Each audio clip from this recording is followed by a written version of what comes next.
एक छोटे से गांव के पास एक पर्वत था जिसे सभी लोग खौफनाक मानते थे। उस पर्वत की चोटी पर कभी धुंध छाई रहती थी, जिसे देखकर लोगों को लगता था कि उस पर कोई भूत प्रेत रहते हैं। एक बार गांव के दो दोस्त अजय और विजय ने उस पर्वत की चोटी पर चढ़ने का फैसला किया। रात के समय उन्होंने अपनी यात्रा शुरू की और पर्वत की ओर बढ़ने लगे। धीरे धीरे जब वे ऊपर बढ़ रहे थे तो उन्हें अजीबोगरीब आवाजें सुनाई देने लगीं। वे लगातार चलते रहे, परंतु आवाजें बढ़ती ही जा रही थीं।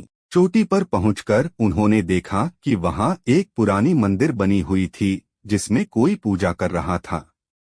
उन्होंने उसके पास जाकर पूजा करने वाले को पूछा, यहाँ कौन है?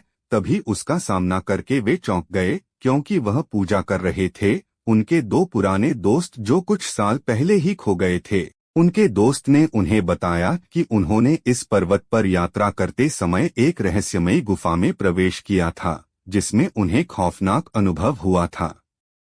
उस गुफा में उन्होंने एक भूत से मुलाकात की थी जो उन्हें चाहता था कि वे वहां से निकल जाएं। जब वे दोस्त वापसी के लिए गुफा की तरफ बढ़ रहे थे तो वहां से भीषण चीखें आने लगीं।